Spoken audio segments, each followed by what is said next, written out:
एक छोटे से गांव में एक अजीब सी घटना घटी जिसने हर किसी को सन्न कर दिया। ये घटना 15 साल पहले की है, जब गांव में एक सुंदर सी लड़की रहती थी जिसका नाम स्नेहा था। स्नेहा गांव की सबसे प्यारी और होशियार लड़की थी। उसकी मुस्कान में कुछ खास बात थी जो हर किसी का दिल छू जाती थी। लेकिन किसी को क्या पता था कि स्नेहा की जिंदगी जल्द ही एक डरावने मोड़ पर आकर खत्म हो जाएगी। गांव के किनारे एक पुराना हवेली थी जिसे लोग बहुत कम ही जाते थे। गांव वाले कहते थे कि वह हवेली भूतिया है और वहां रात के समय अजीब अजीब आवाजें आती हैं। लेकिन स्नेहा को इन सब बातों पर विश्वास नहीं था। वह हमेशा कहती थी, भूत प्रेत कुछ नहीं होते, ये सिर्फ हमारी कल्पनाएं होती हैं। एक दिन स्नेहा अपने दोस्तों के साथ खेल रही थी, तभी उसकी नज़र उस पुरानी हवेली पर पड़ी। उसने मन में सोचा कि आज वह हवेली में जरूर जाएगी और देखेगी कि वहां क्या है। उसकी जिज्ञासा ने उसे मजबूर कर दिया। उसने अपने दोस्तों से कहा कि वह हवेली जा रही है, लेकिन वे सब डर के मारे उसे रोकने लगे। लेकिन स्नेहा ने किसी की नहीं सुनी और अकेले ही हवेली की ओर बढ़ गई। हवेली के पास पहुंचते ही स्नेहा को कुछ अजीब सा महसूस हुआ। हवेली के दरवाजे बंद थे, लेकिन जैसे ही उसने दरवाजे को हल्का सा धक्का दिया, दरवाजा खुल गया। वह डरते हुए अंदर दाखिल हुई और अंदर घुसते ही एक खौफनाक ठंडी हवा का झोंका उसके चेहरे से टकराया। हवेली के अंदर सन्नाटा था, लेकिन तभी उसे किसी के हल्की हल्की हंसी सुनाई दी। स्नेहा डरते डरते आवाज की दिशा में बढ़ी। वह धीरे धीरे एक कमरे के पास पहुंची जहां से यह आवाज आ रही थी। कमरे के अंदर जाकर उसने देखा तो एक महिला को जलते हुए देखा। उसकी आंखों में दर्द और नफरत का भाव था। स्नेहा चौंकी और अचानक कमरे का दरवाजा बंद हो गया। महिला की हंसी अब डरावनी चीखों में बदल गई थी।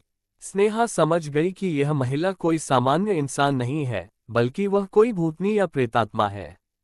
महिला ने स्नेहा से कहा, तुम मेरी मदद नहीं कर सकोगी। स्नेहा कांपते हुए बोली, तुम कौन हो? महिला ने जवाब दिया, मैं वह लड़की हूं जिसे इस हवेली में जलाकर मार दिया गया था। मुझे अब तक शांति नहीं मिली है और तुम अब मेरे साथ सजा भुगतो। इसके बाद उस महिला ने अपनी जलती हुई आंतरिक शक्ति को स्नेहा पर फेंक दिया। स्नेहा दर्द से कराहने लगी और उसकी त्वचा जलने लगी। वह दर्द के मारे चीख रही थी, लेकिन कोई उसकी मदद करने नहीं आया। महिला ने अपना रौद्र रूप दिखाते हुए कहा, तुम मुझे भूल नहीं सकोगी। अब तुम्हारा नाम भी इस हवेली के साथ जुड़ जाएगा। स्नेहा की चीखें हवेली के अंदर गूंजने लगीं, लेकिन बाहर किसी ने नहीं सुनी। जब गांव वाले अगले दिन वहां गए तो उन्होंने देखा कि हवेली से निकलते समय स्नेहा के शरीर में जले हुए निशान थे। उसकी आंखें खुली थीं, लेकिन उसकी आत्मा इस संसार से जा चुकी थी। स्नेहा के शरीर से एक डरावनी सी महक आ रही थी, जो हवेली के अंदर से ही निकल रही थी। गांव में ये खबर फैल गई और सब लोग डर गए। लोग कहते थे कि स्नेहा की आत्मा हवेली में फंसी हुई है और जो भी वहां जाएगा उसकी यही हालत होगी। स्नेहा का नाम अब गांव में एक डरावनी कहानी बनकर रह गया। कई लोग कहते हैं कि स्नेहा की आत्मा अब भी हवेली में भटकती है और जो भी वहां जाता है वह कभी वापस नहीं लौटता। ये घटना गांव में एक चेतावनी की तरह फैल गई। लोग अब रात के समय हवेली के पास जाने से डरते थे।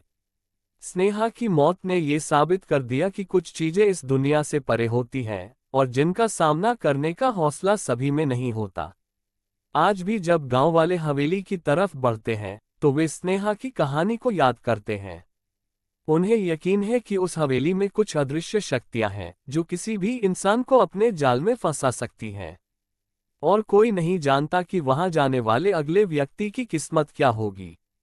स्नेहा की आत्मा अब तक वहां है और हर रात वह हवेली के भीतर अजीब अजीब आवाजें करती है, जैसे वह बदला लेने की योजना बना रही हो। गांव वाले अक्सर कहते हैं, स्नेहा को जलाकर मारा गया, लेकिन उसकी आत्मा का दाग आज भी हवेली में बाकी है।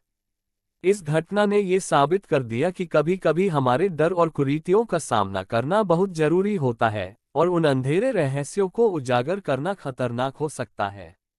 अगर मेरी ये कहानी आपको पसंद आई हो तो कमेंट, शेयर जरूर करें।